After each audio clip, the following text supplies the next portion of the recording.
We do want to begin with that breaking news. The United States beginning a series of retaliatory airstrikes on sites. The White House said tonight that they have clear, irrefutable evidence is connected to the deadly drone attack that killed 3 soldiers in Jordan. The president's national security spokesperson, John Kirby, saying tonight the strikes were successful, but that a damage assessment will be done when the sun rises in the region. And this is just the beginning. The president saying the response will continue.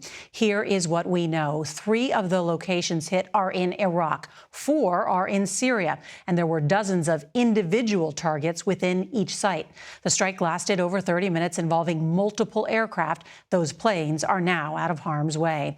And it comes on the same day President Biden and First Lady Jill Biden were at Dover Air Force Base in Delaware for the dignified transfer of the remains of those fallen service members. We just returned from the Middle East, where we were the first journalists to embed with the U.S. Navy and saw the work being done firsthand to deter Iranian-backed groups from attacking American assets in the region. Tonight, we have team coverage from the Pentagon to the Middle East, and we want to begin with CBS's Nancy Cordes, who is at the White House. Good evening, Nancy, and we are hearing from the Commander-in-Chief tonight, right? That's right. The president just issued a statement, Norah, saying that all the facilities the U.S. struck this afternoon had been used to attack U.S. forces. And he added this: if you harm an American, we will respond.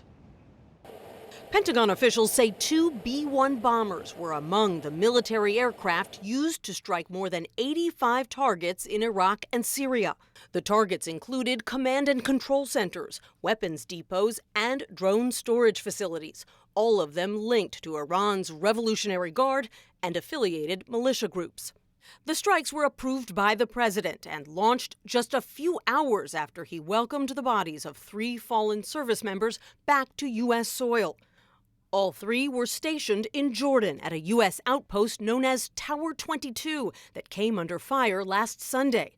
The base's air defense system had been temporarily taken offline to allow a U.S. drone to return from a mission safely. An Iranian-made drone struck sleeping quarters at the base, wounding 40 and killing Army Reserve soldiers Will Rivers, Breonna Moffett, and Kennedy Sanders. We know that you can definitely feel our pain. President Biden called their anguished families this week.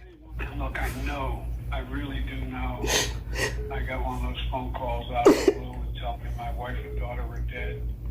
U.S. officials blamed the attack on the Islamic Resistance in Iraq, an umbrella group of Iran-backed militias. I don't think the adversaries are of a one-and-done mindset.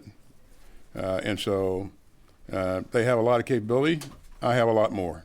Wary of setting off a wider war, the U.S. has avoided striking Iran directly, despite at least 165 attacks on U.S. forces in Iraq and Syria since the Israel-Hamas conflict began last October. Iran's president warned today, "We will not start a war, but if a cruel force wants to bully us, the Islamic Republic of Iran will give a strong response."